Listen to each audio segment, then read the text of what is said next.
नमस्कार, स्वागत है आपका खबर फर्स्ट और एटीएस पर। मैं हूं आपके साथ अभिलाषा और आज एक बार फिर से हम ओपिनियन पोल के साथ आपके सामने उपस्थित हैं और हमारे साथ है खबर फर्स्ट के editor in chief Ashutosh Pandey. बहुत बहुत स्वागत है सर आपका। स्वागत है आपका भी। सर, पिछले महीने आप ईस्ट चंपारण में थे, वहां के पब्लिक का क्या माहौल है 2025 विधानसभा चुनाव को लेकर? क्योंकि आपने ग्राउंड पर जिस तरीके से वहां का सर्वे किया है, तो क्या माहौल है? सबसे पहले स्टार्ट करेंगे रक्सौल से सर, क्योंकि पिछली बार रक्सौल में बीजेपी का वहां दबदबा दिखा, इस बार क्या माहौल है? देखिए, डेटा सबसे पहली बात मैं बता दूं कि जो ईस्ट चंपारण में है, लगभग हम लोगों ने सभी जो तमाम जो सीटें हैं उन पे लगभग 1000 से 1500 लोगों से हम लोग संपर्क किए हैं। और उसके बाद हम आपको बता दें कि ये जो लोग हैं वो अलग अलग बिरादरी से हैं, अलग अलग माइंडसेट के हैं, अलग अलग पार्टियों को सपोर्ट करने वाले हैं। उसके बाद हम इन सीटों का ओपिनियन पोल आप तक लाए हैं। डेटा हमारे हाथ में है।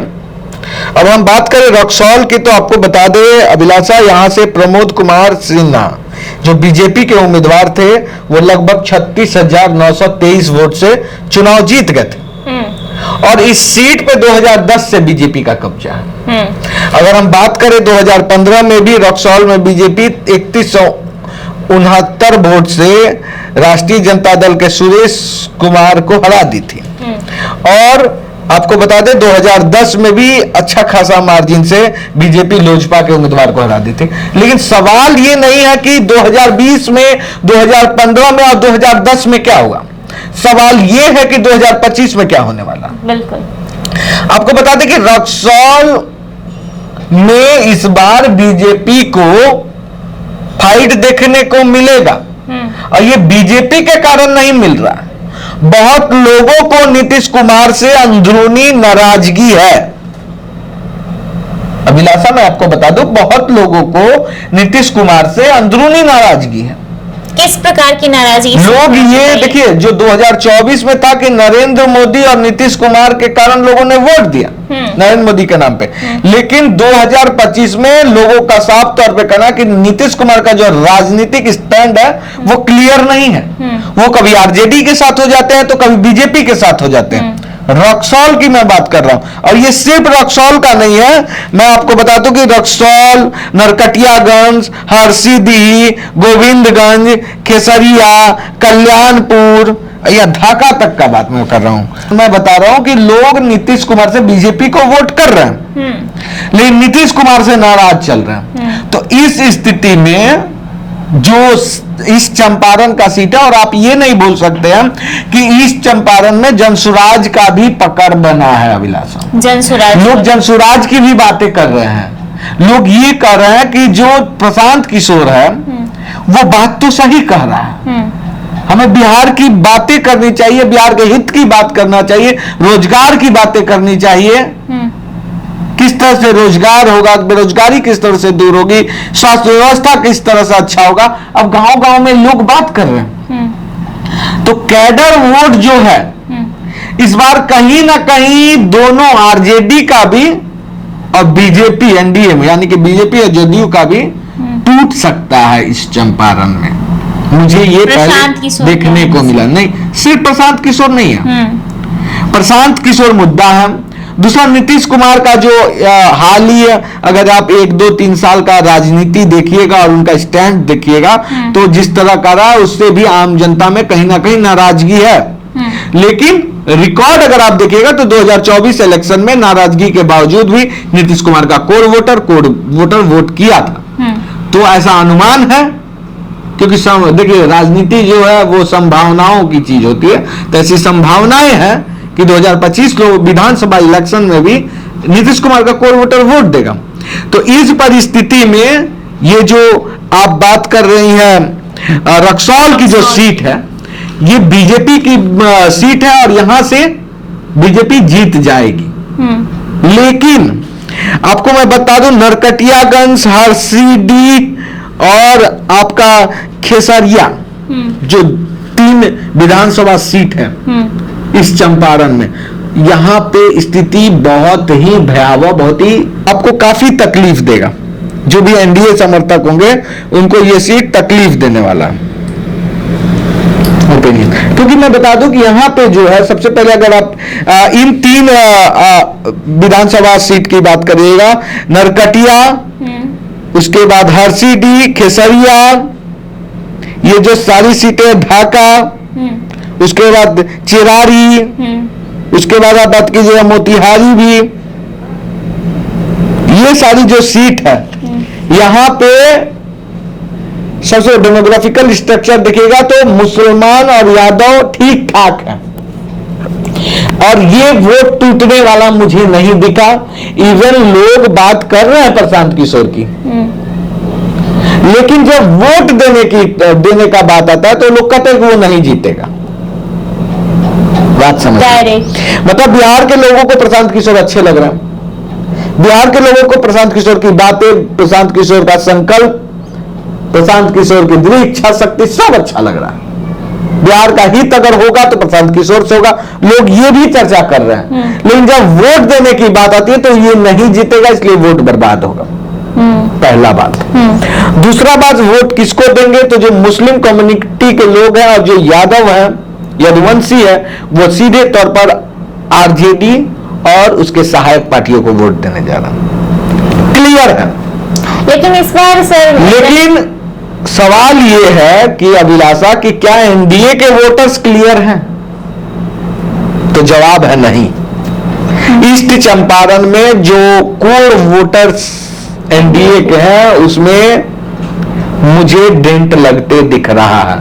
कुछ प्रशांत किशोर लगा रहे हैं, कुछ नीतीश कुमार की नाराजगी लगा रही है, कुछ रोजगार ना देने के लिए, रोजगार नहीं सरकार दे पाई है इसलिए है, कुछ लोग अग्निवीर योजनाओं से तंग आ गए हैं। जो अग्निवीर का योजना है सरकार का, उससे युवा नाराज हैं। युवाओं में बहुत ज्यादा एंटी इनकम्बेंसी है, खास करके केंद्र सरकार और मौजूदा जो बिहार सरकार है उनको लेकर।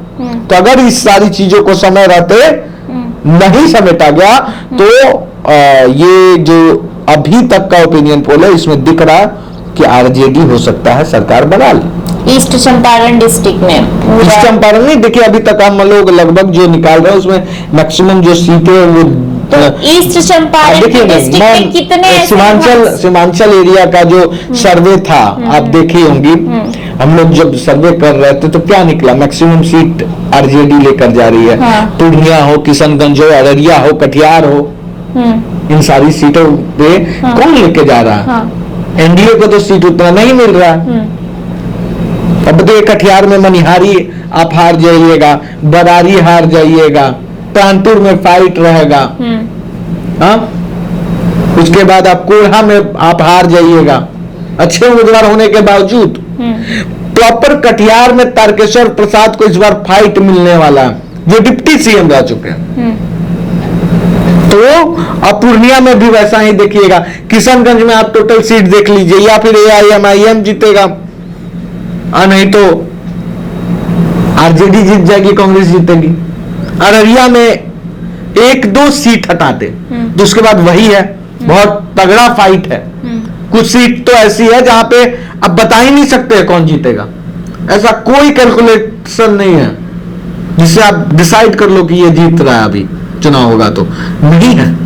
कुछ सीटों पे बहुत क्लोज मार्जिन हो देखने को मिलेगा, ईस्ट चंपारण 200-300 का मार्जिन देखने को मिलेगा अररिया में। ईस्ट चंपारण डिस्ट्रिक्ट में मतलब आरजेडी कहीं ना कहीं ईस्ट चंपारण में आपको मैं बता दूं कि जो ईस्ट चंपारण में है लगभग हमने 11 शिवहर डिस्ट्रिक्ट का जो शिवहर का सीट है उसको छोड़ दे तो हम लोगों ने 11 रखा।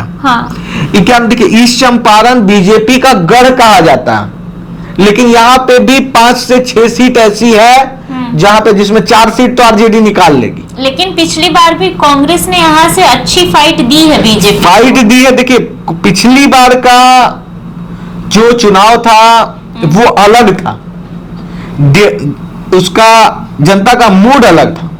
इस बार जनता अलग मिजाज में है, बात समझिए। ग्राउंड पे जब अभिलाषा मैं गया था तो मुझे साफ तौर पर दिखा कि एक वर्ग है जो क्लियर है, जिसे मोदी के अगेंस्ट वोट करना है, लेकिन एक वर्ग ऐसा नहीं दिख रहा है जो मोदी के पक्ष में वोट कर रहा है, टोटली उसमें विघटन नजर आ रहा है। कुछ लोग प्रशांत किशोर को कह रहे हैं कि वोट देंगे, हार जाएगा तो हार जाएगा। तो प्रशांत किशोर, लोगों को लग रहा है कि यादव और मुस्लिमों का वोट काट लाएंगे, लेकिन यह संभव नहीं है। लेकिन प्रशांत किशोर ब्राह्मण, भूमिहार, राजपूत, कोयरी, कायस्थ का वोट काट लेंगे, यह संभव है। बात समझिए। तो कहीं ना कहीं एनडीए को प्रशांत किशोर से डेंट लग रहा है, आरजेडी को नहीं लग रहा है। आरजेडी को भी लग रहा है, ऐसा नहीं है नहीं लग रहा। एनडीए लेकिन देखिए क्या होता है ना, बात समझिए, बिहार की राजनीति में जो भी लोग हमारा इंटेलेक्चुअल्स व्यूअर्स है वो जानते हैं कि क्या होता है कि आरजेडी के जो कोर वोटर होते हैं चुनाव के एक दिन पहले तक अगेंस्ट पार्टी के साथ घूम सकते हैं, विचारधारा मानेंगे, जय जयकार करेंगे, खाएंगे, पिएंगे, पैसा लेंगे, सब करेंगे, लेकिन वोटवा जाके लालटेन में गिराएंगे, याद रखिएगा। अब वो प्रशांत किशोर नहीं चेंज कर पाएंगे। तो मैं आपको बता दूं, वीडियो लंबा ना हो इसलिए कि इस चंपारण में आपको रक्सौल बीजेपी निकाल ले जाएगी, सगौली बीजेपी को फाइट मिलेगा, लेकिन ये सीट जो है सगौली का, ये बीजेपी निकाल ले जाएगी सगौली भी। लेकिन पिछली बार यहाँ से तो आरजेडी जीती थी।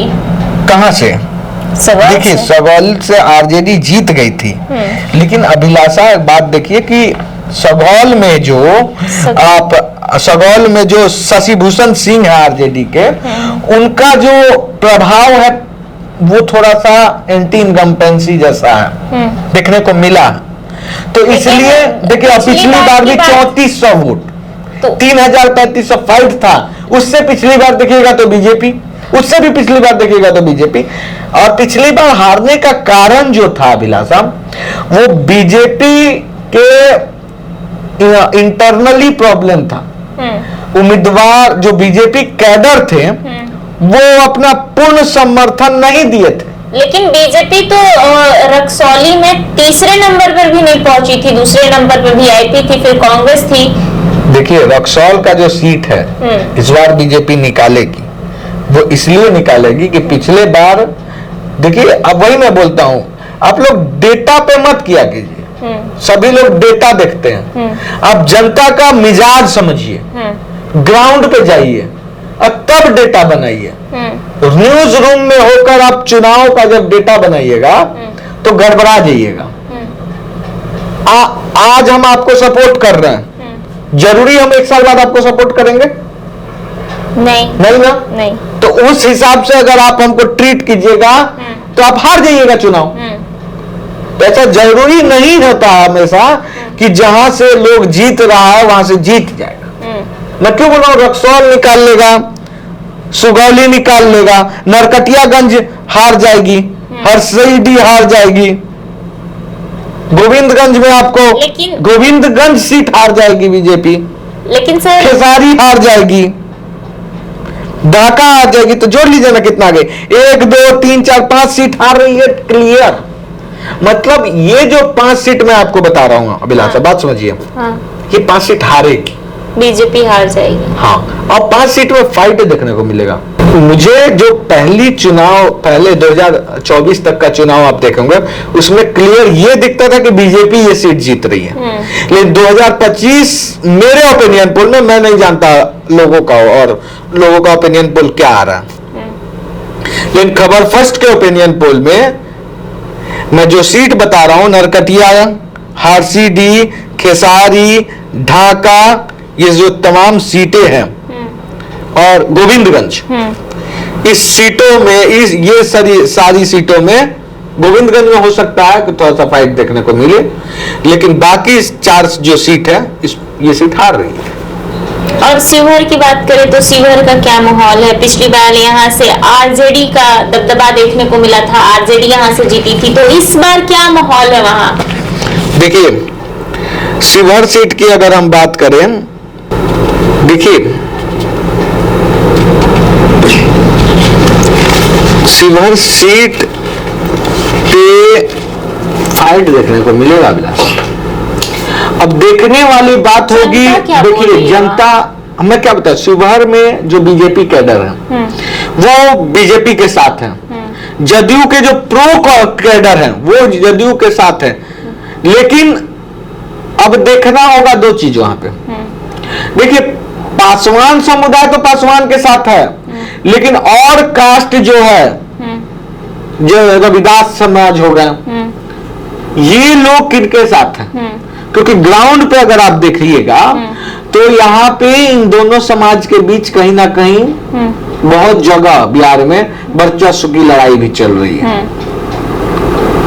तो ये सारी चीजों को अगर आप देखिएगा तो ये देखने वाली बात होगी कि नीतीश कुमार से कितने प्रतिशत लोग 2025 में नाराज रहते हैं।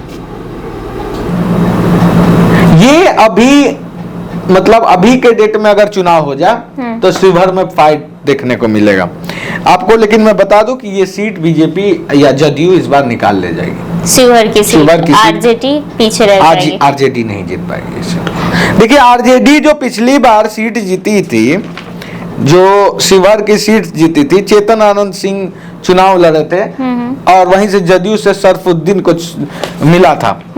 आपको मैं बता दूं कि सरफुद्दीन क्यों जीत जाते थे चुनाव, क्यों जीत जाते थे? एक तो मुस्लिम कैंडिडेट, ठीक। दूसरी बात है कि जदयू को मुसलमानों का वोट मिल जाता था और यहां से बीजेपी का कोड वोटर वोट कर देता था, जीत जाते थे। लेकिन अब जदयू समझ गई है कि हमको मुसलमान वोट देने वाला नहीं है। और पिछली बार आरजेडी खेल गई थी कि एक राजपूत को, आपको पता है, चेतन आनंद सिंह को जो टिकट देके उसने डेंट मार दिया था बीजेपी के कोर वोट पे।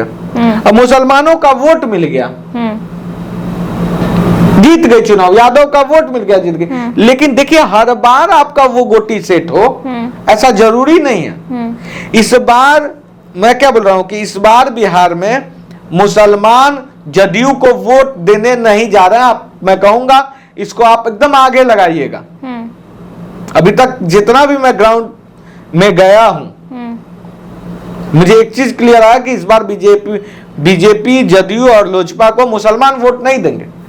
जो लोजपा को बहुत बड़ा भ्रम था, जो भ्रम 2024 में टूट चुका है, अब 25 में खत्म हो जाएगा। बहुत बहुत धन्यवाद सर हमारे साथ जुड़ने के लिए।